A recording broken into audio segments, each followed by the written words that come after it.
Olá, mulheres, eu espero que vocês estejam bem.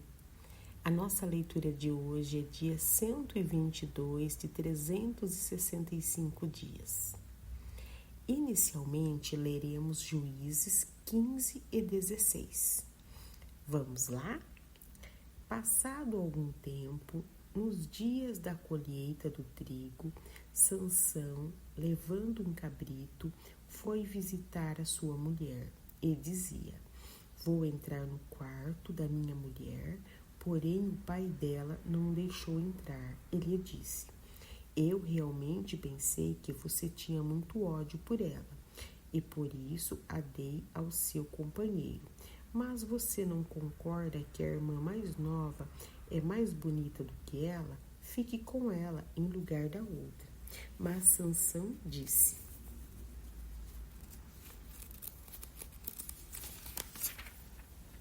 Desta vez sou inocente para com os filisteus, quando lhes fizer algum mal. Então saiu, apanhou 300 raposas e pegou um bom número de tochas, amarrou as raposas 2 a 2 pela cauda e prendeu uma tocha em cada par. Pôs fogo nas tochas e largou as raposas nas plantações dos filisteus. Assim, incendiou tanto os feixes como o cereal, que ainda estava por ser colhido, além das vinhas e dos olivais. Os filisteus perguntaram: Quem fez isso? Responderam: Sansão, o genro do Timnita, porque o sogro lhe tirou a mulher e a deu ao amigo dele. Então os filisteus foram e queimaram a mulher e o pai dela. E Sansão disse a eles: Se é assim que vocês fazem, não desistirei enquanto não me vingar. E ele os atacou com fúria, matando muitos deles. Depois desceu e habitou numa caverna da rocha de Etã. Então os filisteus subiram e acamparam em Judá, espalhando-se por Leí. Os homens de Judá perguntaram aos filisteus: Por que vocês estão nos atacando? Responderam: Viemos prender Sansão para fazer com ele o mesmo que ele fez conosco. Então 3.000 homens de Judá foram até a caverna da rocha de Etã e disseram a Sansão: Você não sabia que os filisteus dominam sobre nós? Por que então você nos fez isto? Ele lhes respondeu: Assim como fizeram comigo, eu fiz com eles. Os homens de Judá disseram a Sansão: Viemos para amarrar você, para o entregar nas mãos dos filisteus. Sansão disse: Jure para mim que vocês não me matarão. Eles lhe disseram: Não, nós somente vamos amarrar você e entregá-los nas mãos dos filisteus, mas de maneira nenhuma vamos matar você. Então os amarraram com 2 cordas novas e o fizeram sair da caverna. Quando Sansão chegou a Leí, os filisteus foram gritando ao encontro dele, mas o Espírito do Senhor de tal maneira se apossou de Sansão que as cordas que ele tinha nos braços se tornaram como fios de linho queimados e as amarras que ele tinha nas mãos se soltaram. Achou uma queixada de jumento e ainda fresca, pegou-a na mão e com ela matou 1.000 homens. E disse: Com uma queixada de jumento, um montão, outro montão. Com uma queixada de jumento, matei 1.000 homens. Quando acabou de falar, jogou fora a queixada e aquele lugar foi chamado de Ramate-Leí. Sentindo muita sede, Sansão clamou ao Senhor e disse: Por meio de teu servo deste esta grande salvação.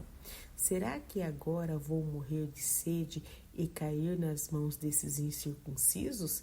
Então o Senhor fendeu a cavidade que estava em Leí, e dela saiu água. Sansão bebeu, recobrou o alento e reviveu.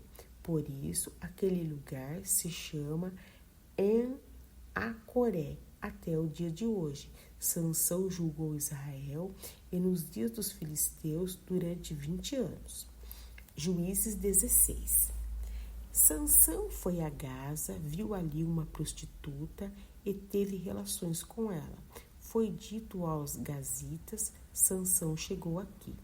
Eles cercaram o local, ficaram a noite toda esperando por ele, às escondidas no portão da cidade.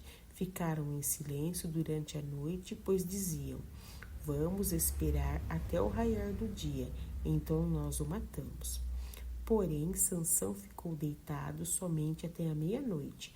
Então se levantou, pegou ambas as folhas do portão da cidade e as arrancou juntamente com os seus batentes e a tranca. Pôs tudo sobre os ombros e levou ao alto do monte, que está em frente de Hebrom. Depois disso, Sansão se apaixonou por uma mulher do vale de Soreque, a qual se chamava Dalila. Então os governantes dos filisteus foram falar com ela e lhe disseram: convença-o a revelar em que consiste a sua grande força e como poderíamos dominá-lo e amarrá-lo, para que assim possamos subjugá-lo. Cada um de nós dará a você 1.100 moedas de prata. Então Dalila disse a Sansão: peço que você me conte em que consiste a sua grande força e com que você poderia ser amarrado e subjugado. Sansão respondeu: se me amarrarem com 7 cordas de arco ainda úmidas, ficarei fraco e serei como qualquer outro homem. Os governantes dos filisteus trouxeram a Dalila 7 cordas de arco ainda úmidas, e com as cordas ela o amarrou. Dalila havia deixado alguns homens escondidos no seu quarto. Então ela disse: Sansão, os filisteus vêm vindo aí. Mas ele arrebentou as cordas de arco como se arrebenta o fio da estopa chamuscada que é colocada perto do fogo. Assim, não se soube em que consistia a força que ele tinha. Então Dalila disse a Sansão: eis que você tem zombado de mim e me falou mentiras. Agora, por favor, conte-me como você pode ser amarrado.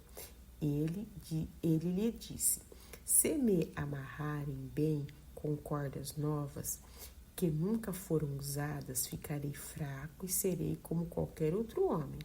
Dalila pegou cordas novas e o amarrou. Depois disse: Sansão, os filisteus vêm vindo aí. Dalila havia deixado alguns homens escondidos no seu quarto. Mas Sansão arrebentou as cordas de seus braços e, como se fosse um fio de linha, Dalila disse a Sansão: até agora você tem zombado de mim e só me falou mentiras. Diga-me, como você poderia ser amarrado? Ele respondeu: se você tecer num tear as 7 tranças da minha cabeça e se as prender com um pino de tear, ficarei fraco e serei como qualquer outro homem. Enquanto ele dormia, ela pegou e teceu as 7 tranças dele num tear. Prendeu-as com um pino de tear e depois gritou: Sansão, os filisteus têm vindo aí. Mas ele despertou do sono, arrancou o pino e tirou a cabeça do tear. Então ela lhe disse: como você pode dizer que me ama se não me revela o seu segredo? Por 3 vezes você zombou de mim e ainda não me contou em que consiste a sua grande força? Ela o importunava e pressionava todos os dias com a mesma pergunta de como que a alma dele se angustiou até a morte. Então ele contou o seu segredo, dizendo: nunca foi passada uma navalha na minha cabeça, porque sou nazireu consagrado a Deus desde o ventre de minha mãe. Se o meu cabelo for cortado, a minha força irá embora. Ficarei fraco e serei como qualquer outro homem. Quando Dalila viu que ele lhe havia contado o seu segredo, mandou chamar os governantes dos filisteus, dizendo: venham mais uma vez, porque agora ele me contou o seu segredo. Então os governantes dos filisteus vieram até ela e trouxeram com eles o dinheiro.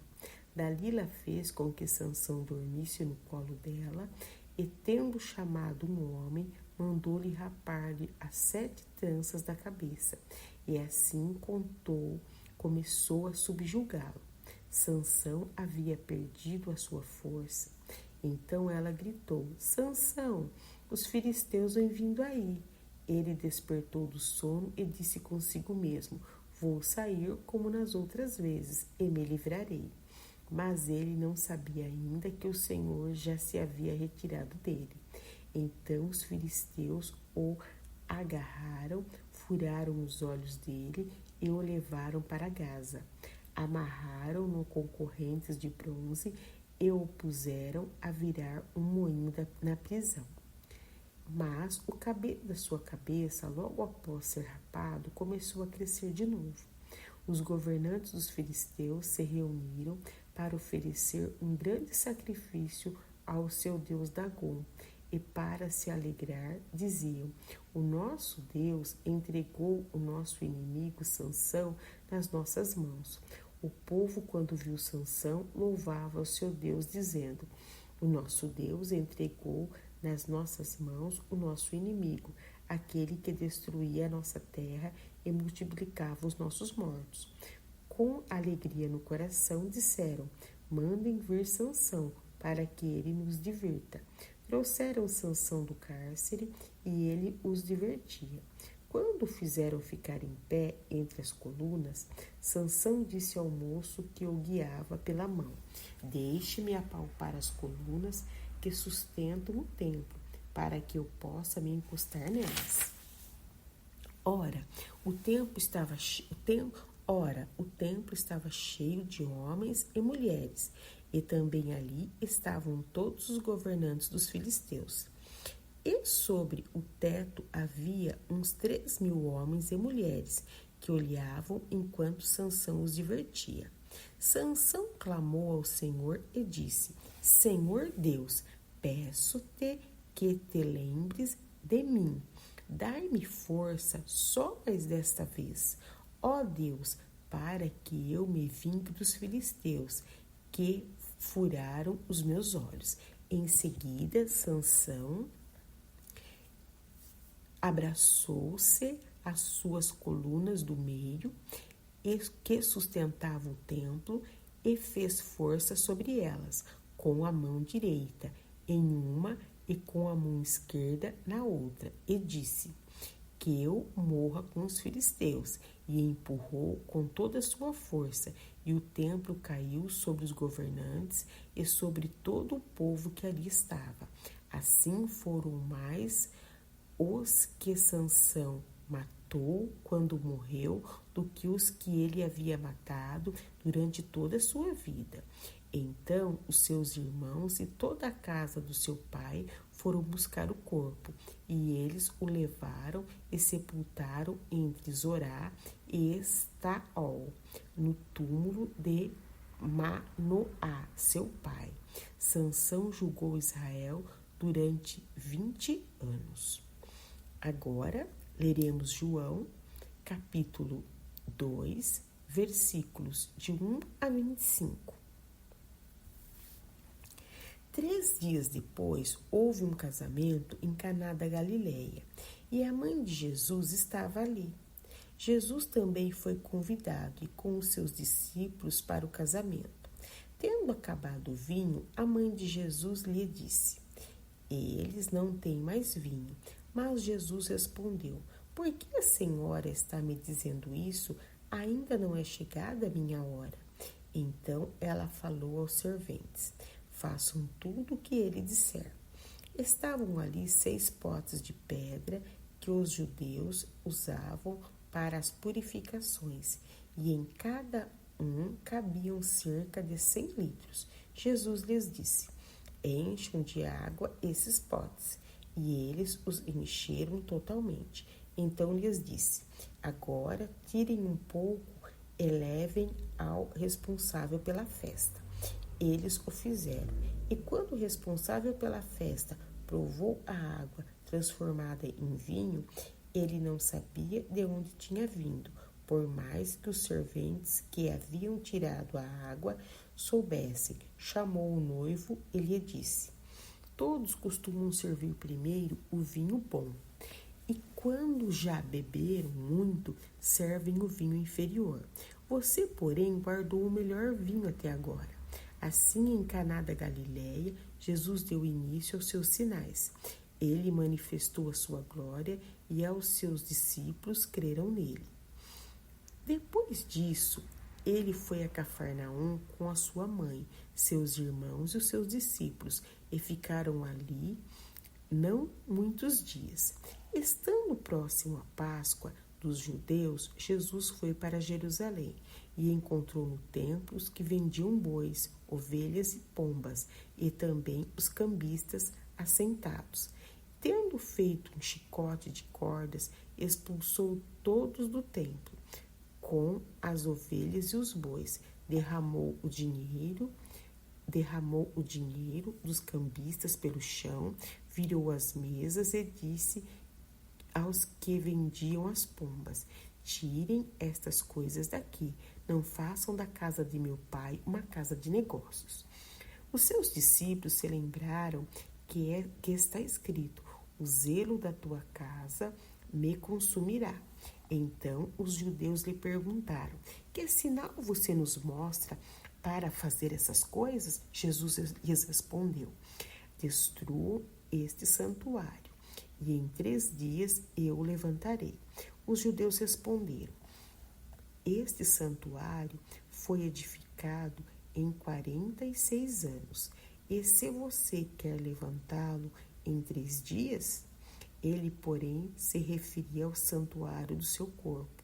Quando, pois, Jesus ressuscitou dentre os mortos, os discípulos dele se lembraram que ele tinha dito isso e creram na Escritura e na palavra de Jesus.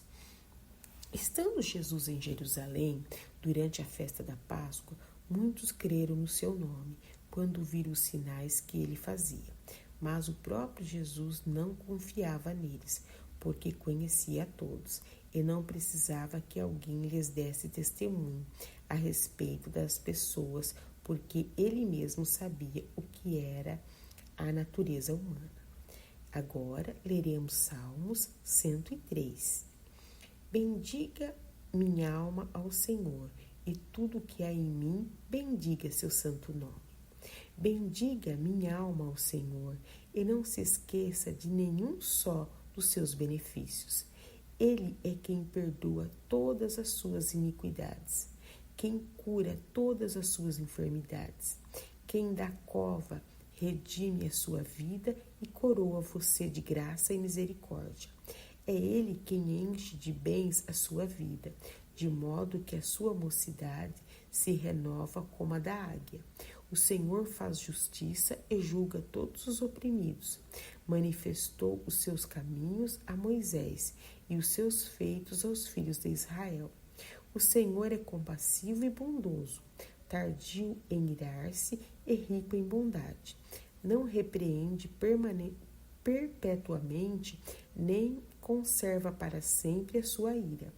Não nos trata segundo os nossos pecados, nem nos retribui conforme as nossas iniquidades. Pois quando o céu se eleva acima da terra, assim é grande a sua misericórdia para com os que o temem. Quanto o Oriente está longe do Ocidente, assim ele afasta de nós as nossas transgressões. Como um pai se compadece de seus filhos, assim o Senhor se compadece dos que o temem, pois ele conhece a nossa estrutura e sabe que somos pó. Quanto ao ser humano, os seus dias são como a relva, como a flor do campo, assim ele floresce, mas soprando nela o vento, desaparece. E não conhecerá daí em diante o seu lugar, mas a misericórdia do Senhor é de eternidade a eternidade sobre os que o temem e a sua justiça sobre os filhos dos filhos, para com os que guardam a sua aliança e para com os que se lembram dos seus preceitos e os cumprem. Nos céus o Senhor estabeleceu o seu trono e o seu reino domina sobre tudo. Bendigam o Senhor os seus anjos valorosos em poder, que executam as suas ordens e lhe obedecem à palavra. Bendiga o Senhor todos os seus exércitos, ministros seus que fazem a sua vontade. Bendiga o Senhor todas as suas obras em todos os lugares do seu domínio. Bendiga minha alma ao Senhor. Para finalizar, leremos Provérbios 14, versículos 17, 18 e 19. Quem logo se irrita comete loucuras, e aquele que tem más intenções será odiado. Os ingênuos herdam a tolice, mas os prudentes se coroam de conhecimento. Os maus se inclinarão diante dos bons, e os ímpios farão súplicas junto às portas dos justos. Amém. Eu agradeço a companhia de vocês, que o Senhor continue abençoando e falando ao seu coração. Uma boa semana.